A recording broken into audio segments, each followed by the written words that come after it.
Welcome to the deep dive. You know how sometimes you're just drowning in information, maybe getting ready for a big meeting or just trying to wrap your head around something new. Yeah, definitely. Information overload is real. Well, today we're diving into something our sources say is like the key tool for cutting through all that noise, storytelling.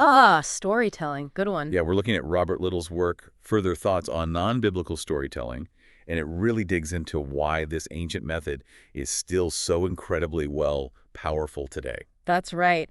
And for you listening, our mission today is really to unpack the core ideas behind good storytelling. Exactly. We want to give you those insights, the principles you can use to, communicate better, connect more deeply. Make your points land, basically. Okay, so let's start at the beginning, way back. The Force points out storytelling isn't new. Not at all.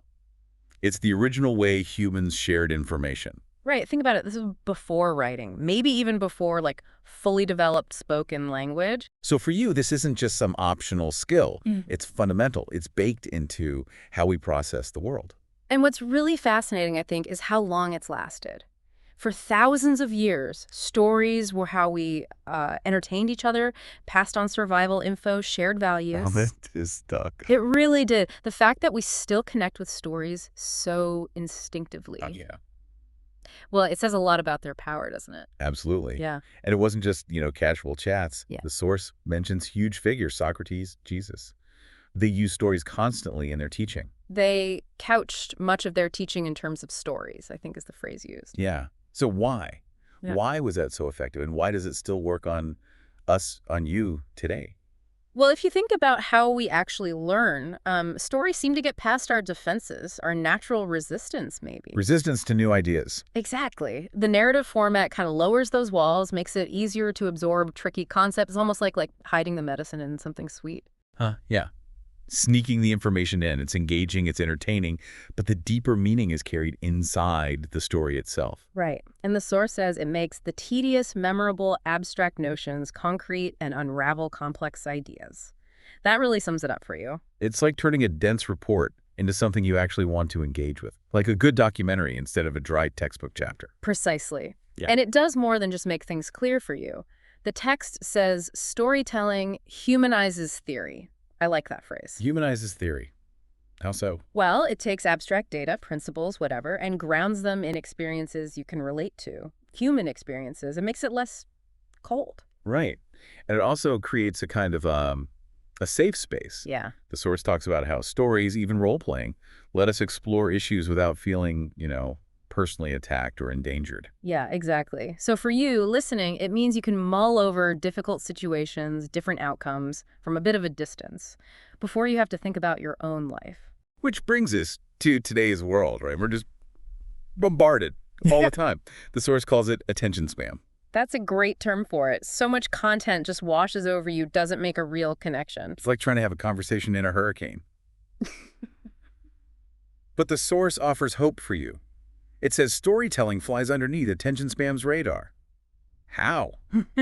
How does it do that? Well, it contrasts it with how we often try to communicate now, trying to prove things objectively, numbing us with numbers. Right, the data dump approach. Yeah. And data has its place, obviously. But stories connect differently. They connect with you and me emotionally. We aren't just rational information processors, as the source puts it. We feel things. We feel things. And it's those feelings that make us pay attention, make us buy into something. And this links to Dr. Paul Ekman's work, the basic emotions. Right. Anger, disgust, fear, happiness, sadness, surprise. The source points out that just stating facts often doesn't work for you. But appealing to your emotions, and especially surprising you, that gets the message through. Surprise. That's interesting. Why surprise specifically? Well, surprise can kind of jolt you out of your usual thinking patterns. It breaks through those cognitive filters we all have, makes you more open. Ah, okay. So the big takeaway for you here is moving beyond just creating content. Which gets lost in the noise. To creating meaning through that emotional connection. Stories make you care. That's the core of it. Okay, so stories are powerful. We get why they work for you. But how do we actually make good ones? The source gives us a framework.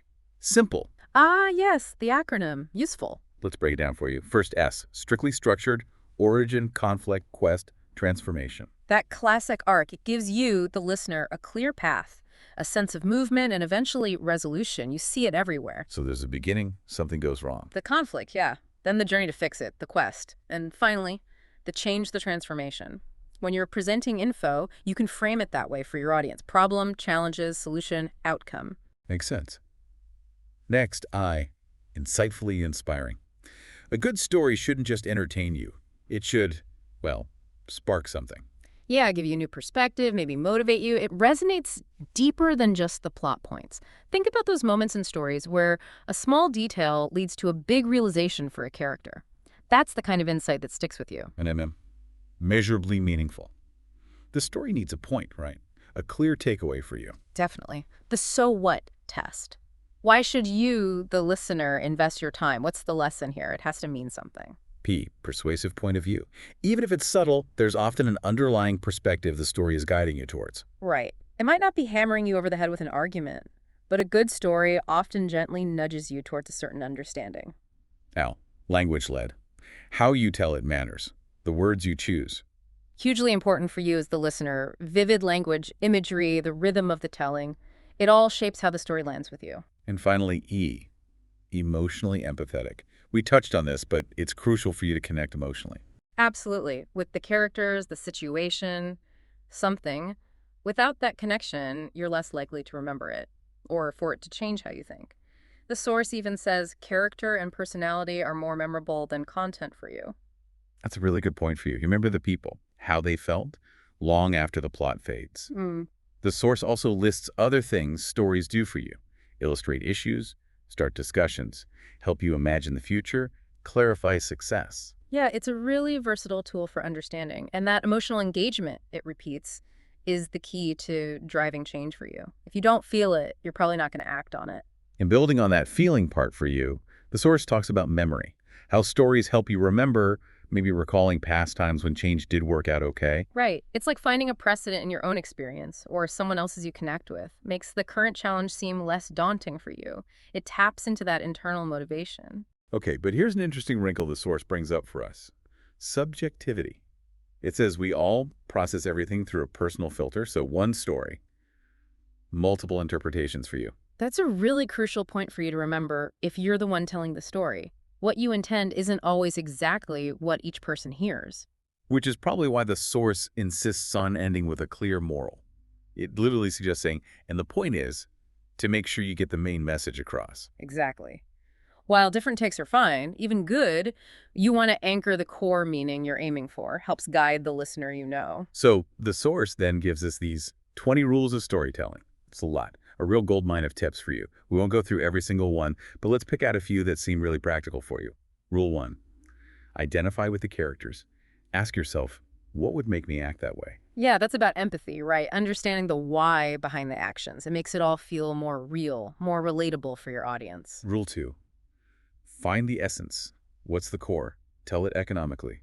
Focus. Cut the fluff. Respect your audience's time and attention.